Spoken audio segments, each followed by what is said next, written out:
Welcome to Leading People with me, Jerry Murray.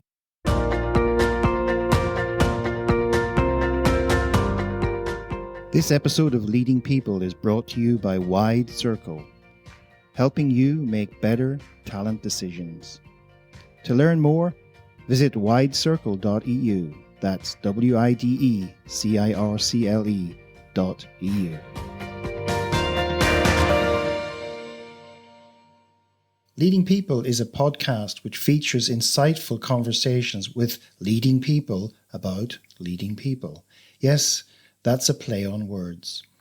In each episode, you get tips from leading people such as CEOs, HR professionals, authors, and thought leaders on all aspects of leading people, including how to attract, engage, develop, and grow talent to build successful organizations.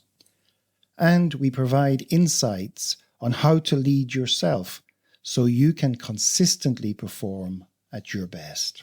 In this episode, I chat with author, HR expert, and CEO Perry Timms about his books and, in particular, what he calls dispersed leadership. With the world of work having been turned upside down by COVID, dispersed leadership has the potential to transform workplaces. Perry provides examples of how dispersed leadership is already producing results in a variety of organizations, and he'll give you advice on how to explore and introduce it into your organization.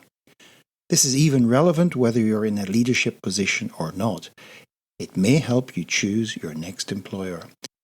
If you're a HR consultant, you'll get some useful tips on how to pilot dispersed leadership with your clients. During our conversation, we discuss many topics, including the way work is designed so that it ends up demotivating people, the impact of poor management on people's energy, and how to raise the profile of HR and its role in organizations. So, without further ado, let's dive in. Perry Timms, welcome to the show. Thank you very much, Jerry. Great to be here. Great, Perry. I discovered you recently by actually listening to somebody else's podcast. I think everybody should be listening to podcasts out there, whether it's mine or somebody else's, because it's a treasure trove of wonderful insights and ideas. And I think for me and our listeners, what would be really interesting for us to start with is, how did you get here to where you are today? You know, you run your own business, you've written books. Was there a person, place, or an event that stands out in your journey or to where you are today? Or was there an epiphany moment or a series of little moments that kind of built on each other? So off you go and tell us all a little bit about yourself. Thank you. It is a perplexing question sometimes to be asked to track how you got here, because it often is incidental, accidental, and partly deliberate. So I came from a working class background in a small town in the sort of East Midlands, and had an aspiration to do something that I guess I'd say used my brain more than my hands. I wasn't very good at the manual labour type of things, but I was great in thinking and reading and writing. And so found my way into office work in the civil service, and then realised actually a sense of duty is really powerful, and that kind of drove me forward. It's almost like, what can I be dutiful to? And often it was other people. And you find your way into a career path that leads to HR, because that's all about being dutiful to other people, and helping them learn, helping them perform, helping them to appreciate their work, and then to your own business, which is what I've done, because it almost felt like I couldn't continue to do it just in one place. I wanted to scattergun the world. And writing books is an extension of that, really. It's things you're passionate about, things you want to have a duty and responsibility to help people learn, adapt, reflect, and that kind of thing. So, yeah, that's my journey. Great. So we're going to, for the next 30 minutes or so, we're going to unpack a lot of that for our listeners, and hopefully they'll want to buy some of your books or all of them. So maybe tell us a little bit about the books first, before we get to something that you call dispersed leadership, because I'm really interested in that topic. But you've written, as far as I can see, you've written two books. First one, Transformational HR, How Human Resources Can Create Value and Impact Business Strategy, and The Energized Workplace, I believe, is your latest one, Designing Organizations Where People people flourish. So maybe give us a bit of background to those books, and maybe if that sort of maybe segues into this concept of dispersed leadership, just go for it. I mean, it does. So there's the spoiler there. But the first one came about because a publisher came to me and asked if I would write a title. And when they told me what it was, I was like, well, absolutely, I'm not letting anybody else have that. And that was transformational HR. I guess finding my way into HR, I realised that it was misunderstood and also suffered with, I guess, a large degree of lacking confidence and application. So therefore, I wanted to change that because it could have so much more positive impact for people in the world of work, and that duty I talked about earlier on. So therefore, that book was about how can we transform HR. So quite literally, it becomes the powerhouse for change in organisations to perform well, to deliver well, and people have a sense of accomplishment and fulfilment from their work. It's got a lot of challenges, so therefore I wasn't sure on content for that. And then the second one, the Energized Workplace, came about because, and I can distinctly remember the moment when I realised how much energy I had for the work I did and perhaps how other people didn't. I was stood on a train platform. I was looking across the rest of the train platform, and all I could see was other people looking really miserable and down. And I thought, this is the start of the day, and they already look like they're beaten. And so I thought, why am I full of energy, and why are they looking so drained already? And then I did some research on health and impacts of work stress and so on. And it's staggering just how badly we've designed work so that people have such a tortuous experience. So again, I wanted to put a book in the market that said, this is how we can change it. So that's really interesting. And you spoke about HR, and first, let's take the first book. And actually, it's quite interesting to hear somebody say that a publisher approached them. I'm sure there's lots of would-be authors out there going, "My God, where do you live so I can live there too," or something. But this idea of HR being misunderstood and lacking confidence. I'll take you back to a story of my own when I was doing my MBA way back, quite some years ago now, and I was actually quite really interested and really good at all the HR subjects, but there was a kind of air around the place which was, you don't want to go into that. They used to call it human remains. It was like, no, exactly. You don't want to get into that. And so there was only a handful of people in the MBA program out of 160 who actually went into HR. Most people wanted to do, strategy and manage stuff. And it's a bit sad, isn't it, when you think of it, because and I work a lot with HR today, and I do see that they struggle to get recognition and get that voice they want at the table. So I mean, fair play to you for addressing that.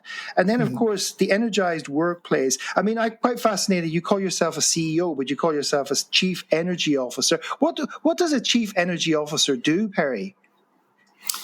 So I think actually the CEO role has become too much of an executive administrator. So, literally, can you make this decision? Can you sign this off? And I think the CEO is often the source of how an organisation needs to be. It's almost like everybody looks to that CEO and goes, how are we supposed to be? So Apple was supposed to be innovative, so therefore Steve Jobs oozed innovation, challenge, and so on.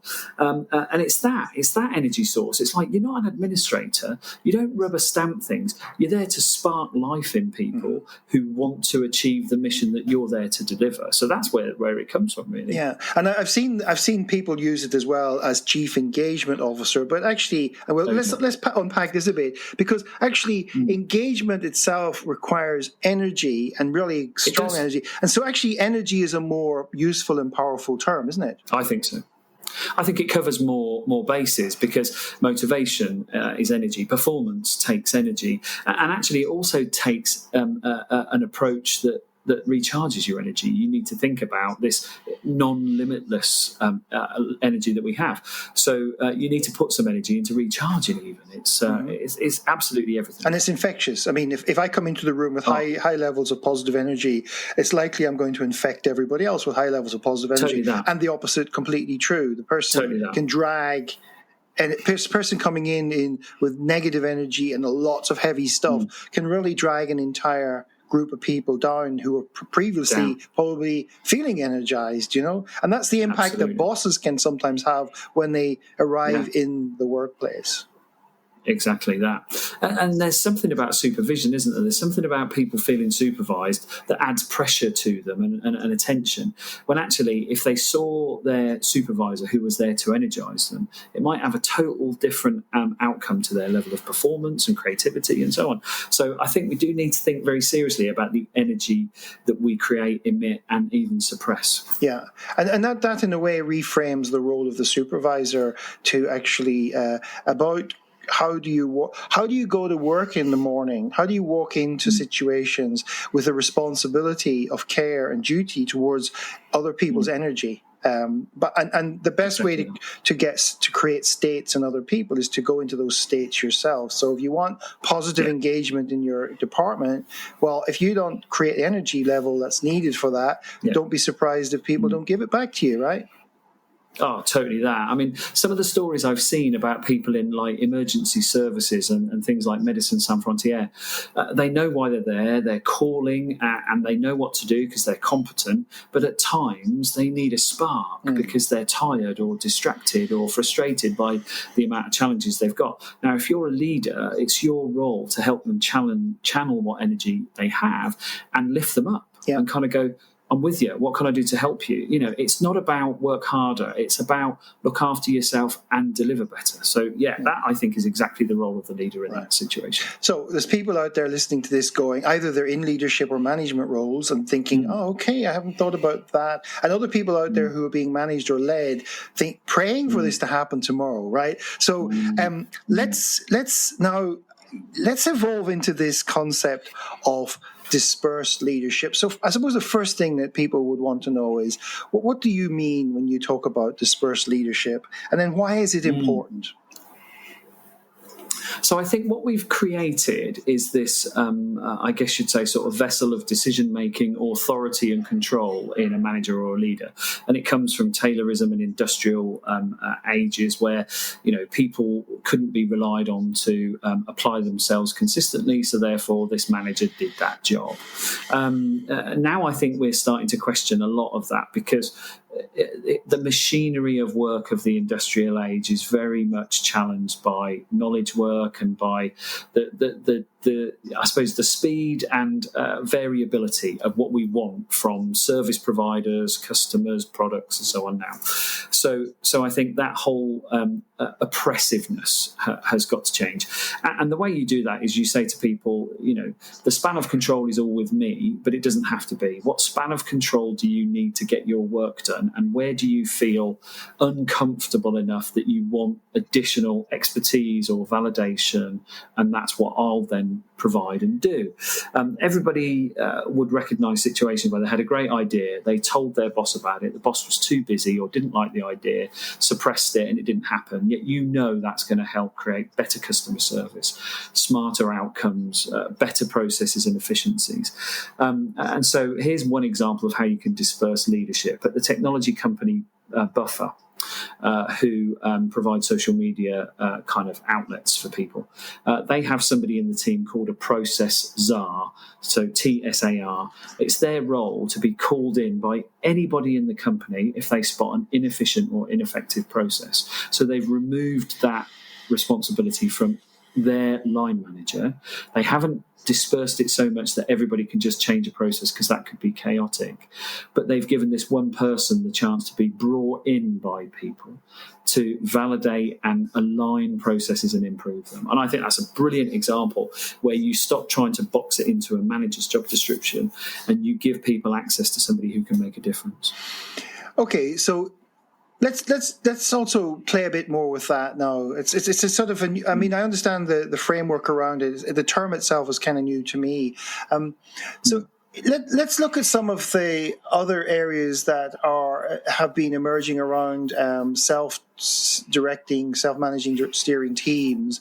And so in theory, we are all leaders if we step up, right? Because often this is also an interesting challenge, is who should be leading on that particular aspect of that particular process or stage in a project and that. Yeah. So how does dispersed leadership work then, if you were to imagine the musical chairs approach, which is like different people or pass the parcel we played as kids, who gets to hold the parcel? So tell us how it might work in that. Have you got an example for that?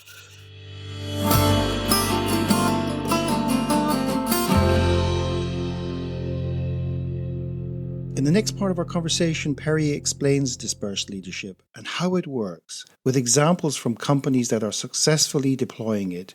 He provides insights for leaders on the benefits of being open to the concept and how it can actually simultaneously free up more time to be a better leader and grow your people in the process. But before we continue, a short word from one of our sponsors.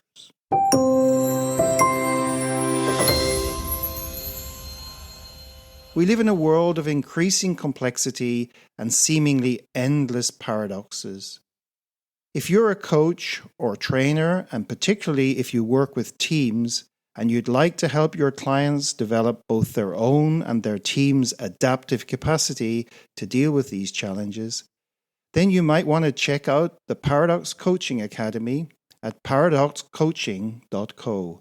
That's paradoxcoaching.co.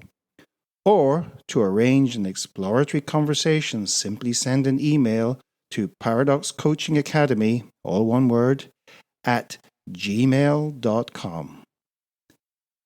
Now, back to our conversation. Yeah, exactly. So philosophically, and then I'll give you some examples. So I think somebody has to have the intent to say, I don't want to be the only person that makes all the decisions and does all the controlling manoeuvres. And clearly there are people out there who almost seem to thrive on that, and it'll be very difficult for them to let it go. But when I've spoken to people who are probably the least likely to let go of control, when I ask them what causes them frustration, pressure, and intensity, it's that everybody looks to them and everything comes to them and they're overwhelmed by it. So whether you like it or not, whether it strokes your ego or not, you've got to think about, does it make sense for me in a health way and the health of the system that I'm controlling and stewarding and part of. So that's the first thing I'd say. Even if you like being the focal point, it might not be good for you, and it might not be good for the system you're in. So take one for the team. And start gently. So start thinking about things that people are competent and confident in, that they come to you for, and you'd rather them not come to you because it's an interference.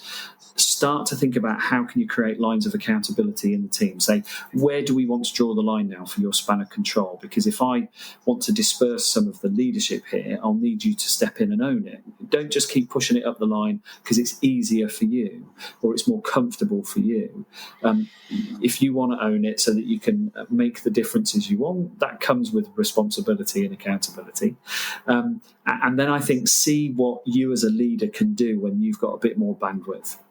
Because if you're over-occupied by making decisions all the time and holding control just in you, when some of that is dispersed and you've got more capacity, there are some very interesting things you could find yourself getting involved in that you currently don't have the time to do.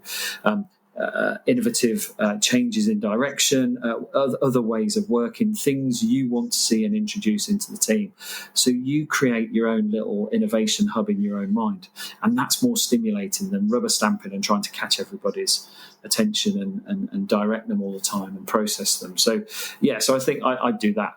And the example that I'll give you to support that is a technology company in Michigan. They're called Menlo Innovations. And the founder of that organization and his co-founder believed very strongly in not having too many layers of management and hierarchy, and the concept of people working in pairs. Because when you work in pairs, you're likely to help and check each other out. You don't need management supervision or management scrutiny or management, I suppose you'd say, sort of referral. And so they built the business entirely on that. And it's been going for about 18 years. It's famous more for the fact that a third of its revenue comes not from software engineering, but from culture tours and teaching people how to work the Menlo way. So they get the biggest companies in the world come and look at this 120 strong tech company who teach them how to work without managers. And how it works and how it's better and how you don't have to worry about career paths and people fighting each other for roles and so on. So they are the epitome, I think, of how you can disperse leadership. So Menlo Innovations. Okay. So there's quite some interesting things there. I mean, some managers out there might be thinking, "Oh my God, how could you ever do that?" I mean, one of the things myself and a few other guys we worked with used to say that the most effective way to be in control is be prepared to lose control or let go of it, because often what needs to come back to you comes back. I'm also this idea of, if I'm a manager, just think out there, if you're a manager or a leader, what Perry has just said, actually, you're going to give yourself more thinking time, more planning time, more exploratory time. The other thing is, what strikes me on that is, if everybody keeps coming to you, what did they bring you? They bring you problems and heavy stuff. What's that going to do to your energy as a manager? Not a bit of wonder you feel drained. And therefore, how can you be the chief energy officer if basically all your interactions are energy draining? So there's a very strong logic to it, isn't there? There is. And I think, actually, Jerry, the higher up the hierarchy you go, the more bureaucratic you become, because you're further away from the core responsibilities that organisation exists to do. You're 6, 7, 8, 9, 10 layers removed from customers and suppliers and partners. So it's more bureaucratic. You're dealing with more internally produced artefacts. And that, I don't think, engenders your spirit of why you are leading that business at all. You need to cut through that and get as near to the customer as you possibly can. And the way you do that is you disperse some of this stuff that bogs you down in rubber stamp approval and so on. So if you're a CEO and you've got a small group of managers who are very competent, well, let them decide. And then actually they can let their teams decide. And hybrid working at the moment, Jerry, is a classic example. I've seen some very top-down, almost dogmatic insistence that it works on a Monday to Friday, work from home, Tuesday, Wednesday, Thursday, come into the office. And it's been rejected by teams who are saying, we don't want to do that. It doesn't fit our lifestyles now. And what are we going to do on the days we're in? We're not going to sit in meeting rooms when we could do it online like we've been doing it for 2 years. They've rejected it and pushed back. So whether you disperse leadership or not, you sometimes get people who actually reject that kind of top-down principle and want to claim a bit of the ownership and accountability and decision-making because it impacts on them so strongly. Yeah, and on the hybrid work thing, Linda Grattan's recent article in HBR actually really nailed it in that matrix, a simple matrix about any time and place, and saying, you know, how do we deal with that top box of anywhere, anytime, and then saying, actually, in theory, yes, but in practice, you have to look at what people are asked, what results they're asked to produce, and what they need to do, and then there has to be that adaptability and flexibility. Exactly. It's not a sort of linear. I mean, you're hearing this, so you get arguments like, well, we can't let them work from home on Mondays and Fridays because they'll just skive off. You know, that kind of interesting rubbish. You know, as though like what message does that send to people? It says, well, we'll trust you to work from home, but we don't really. I know. It's like, I don't get it. I really don't get it. I mean, I think the more I look at results-based approaches, outcome-only type stuff that Best Buy did several years ago and others, when you track back from what's the impact and the value we need to have at a job level and at an organisational level, it's very clear what you've got to do that. So, that means we have to manage and enforce less because the laser precision of what I do impacts on the outcome and the impact I want to be measured by. It's much stronger. It's a stronger motivator than keep being told what to do. Yeah.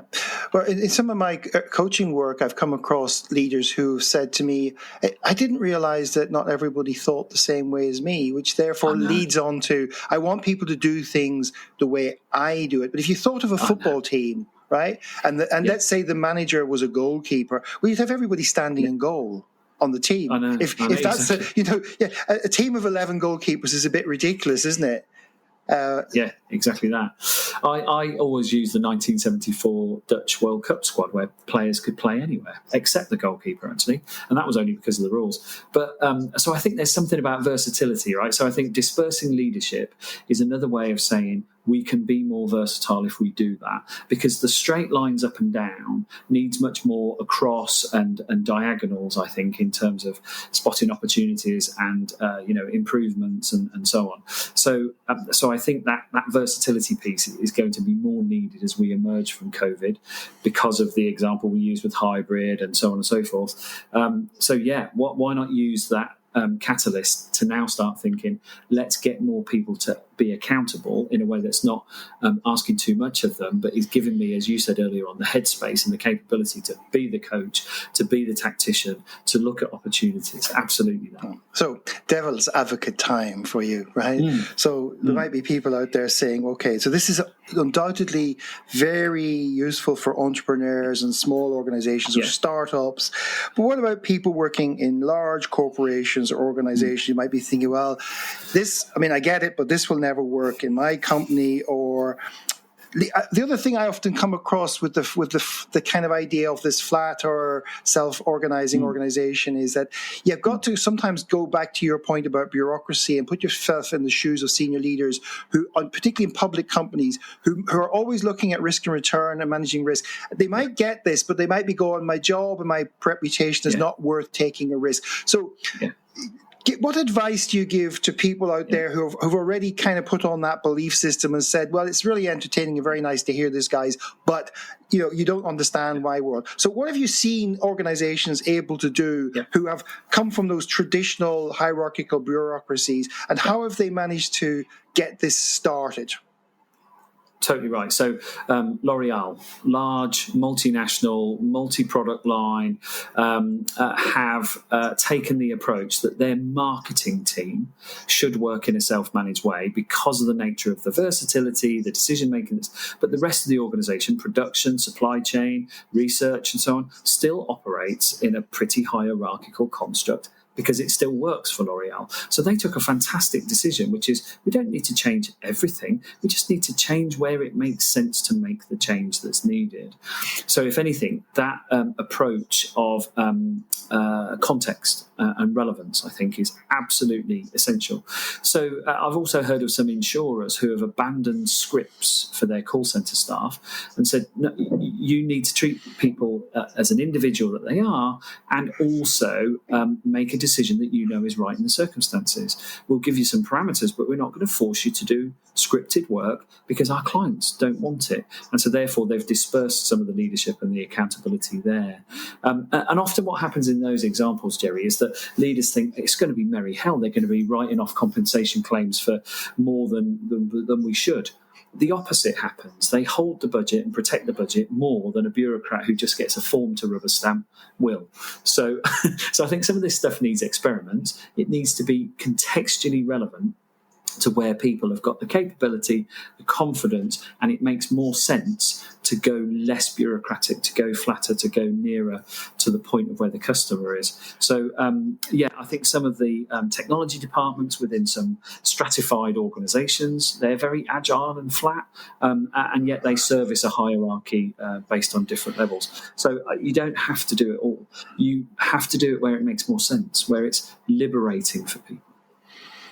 Okay, and how do we deal with the concept then that structure often drives behavior, this concept from systems thinking? How do you flex the structural elements to allow that to happen? So I get it, because there used to be organizations who used to come out and they'd say, we want everybody to be empowered, or we want everybody to be creative. Yeah. You don't want your accounting department to be creative. We saw what happened with Enron, right? You kind of go, no, we want horses for courses. So how does an organization create a structural dynamic that allows part of the organization to have a sort of huge flexibility and other parts to be more rigid and constrained?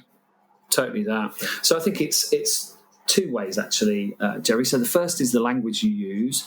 So I think some of the bureaucratic and controlling language needs to be replaced with much more inclusive, but still very, very clear language. So when leaders talk about things, they talk about them in a context that feels like it's shifting from machine to organism when it's right to do so. So think very consciously about that. But the other thing is, and you touched on this, the systems thinking element. The thing that creates most failure in change or experimentation of this nature is where it's unsafe. And so you need to create the safety first. So I often talk about how you diagrammatically represent an organization is indicative of how people act. So if you show it as a pyramid, power's at the top and so on and so forth, and there's a fight in the middle and so on. Mm-hmm. So do it differently. So I do it in circles. Mm-hmm. I do it with an epicenter, and I do it with a mothership and satellites, if you want to call it that sort of thing. And I think it makes an enormous difference to how people contextualize what the organization's flow and sense of connectedness is all about. So I think you represent it differently. You talk about it differently, you represent it differently, and then the systems you bring in are how people act every day. Yeah. You narrate your culture. You talk about things that are sticky and awkward, things that feel a little bit untidy, but also too kind of, sterile or locked down. And you invite challenges, and you get people to step into spaces where they're improving things all the time. And I think you'll start to see a different rhythm and a different flow in the context of, does it need to be very risk averse and very controlled? Yeah, keep it quite hierarchical then. Or does it need to be very entrepreneurial and adaptive? Yeah, keep it more agile and flat then. And work out the way to interact between the two, because the flat and the agile approaches still can connect to the hierarchical power base, because I've done it with a client in local government. Not at all risking governance, but very adaptive in how people were deployed. This is fantastic. If people out there go back and listen to several of the previous episodes, what you've just done is synthesized several previous episodes of this podcast where people have talked about the systemic stuff, about how to have conversations, how to collaborate. There's a whole bunch of stuff back there, which actually you've just nicely brought and synthesized a lot of those elements into one place now, which is fantastic. Right. So, let's just, I suppose we need to get towards the end now. So what other tips would you give our listeners out there who might want to explore? And I use the word explore, I think, because it's quite important not to say, it's another mistake organizations make. They go change and we're going to everything and everybody, and they spend weeks and months, big consultancy, big budget, going to change the organization, when actually sometimes it's better to just look at a little part. So what advice or tips could you give our leaders who want to explore dispersed leadership further, and maybe some things they could begin to do or test out even a few hours after this podcast? Definitely.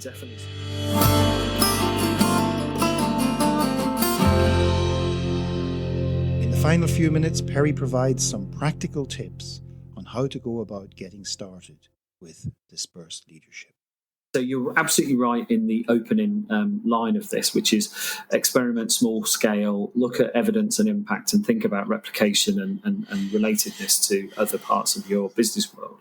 So with that as a given, I think I'd always go with intent as well. It's almost like, who out there in the world that we exist in and operate in on our teams now want to do this? Who is a leader who says, I'd love to disperse the leadership so I can play with different projects and work on different disciplines and or look after my people more or coach them more? Who wants to do that? Well, they're more likely to be the place to start because they want to do it in the first place. Who's most resistant to it? Just explore why. You don't have to persuade them, but find out exactly what it is that's qualifying their complete anathema to this. So just talk it through. Then somewhere in the middle, there's probably people saying, I need persuading. And it's great. It's like keep a watching brief then. Play in an area and work with some of the components of dispersed leadership as much as you're comfortable with, and find out what the bandwidth is that you want to sort of stretch this to. So I think dialogic, experimental, intention, resistance. Again, we're talking about energies. We're working with energies here. And so somebody needs to orchestrate that, and whether that's the CEO, the COO, or the chief HR officer. But I think it's worth somebody holding the space to say, let's experiment more with what we can do to stop the sort of funneling and the, I suppose, the lag and the delay that comes through a bureaucracy, and give ourselves a fighting chance of creating more versatility and more commitment in people, and we can be more strategic and lead the organisation into the future. I think this is the sort of thing where if we can create that bandwidth, our future selves will say, thank goodness you did that at that time, because we wouldn't be where we are now. We would have been stuck. Very wise words. And what's next? What's next for Perry Timms? Is there another book coming down the line then on dispersed leadership, or? I've got a couple of concepts in the writing area. One is about self-management with an engineering company. One is looking at organizations who don't just grow, they deliberately diversify. I'm very interested in that concept. But also looking at ventures around our business relationship with the environment and sustainability. So really interested in that. So I think there's probably ventures and writing to come in 2022-23, but continuing to help people make the changes that make the difference for them, Jerry. That's really what I want to commit to and do. Okay, so I'm going to put some links in the show notes. How can people get in contact with you directly? What sorts of platforms are you on, and how can people approach you if they want to learn more about your work? Indeed. If you want to just sort of jump in and find out more, YouTube. I'm on LinkedIn a lot, Twitter not so much, but still. Our website is pthr.co.uk. A quick Google search will find some of our content and what we're up to. So, we're always happy to engage in conversations and join in with events and support people who want to make big change. Great. So it was a short time together, but I have to say I hope our listeners enjoyed it as much as I did. And I'd like to really thank you sincerely for sharing all your insights, tips and wisdom with myself and our listeners today. Thank you, Jerry. A pleasure to be here. Enjoyed it myself, and let's hope we are seeing the changes we need. Thank you for tuning in to this week's episode. You will find details of what we covered in the show with links, etc. in the show notes. Please share your key takeaways from today's guest and let your friends and colleagues know about the podcast. Oh, and if there's a particular author or leading thinker you'd like me to interview, just get in touch and I'll do my best to get them on the show. This episode was brought to you by Wide Circle, helping you make better talent decisions. To learn more, visit widecircle.eu. That's WIDECIRCLE.eu. Until next time.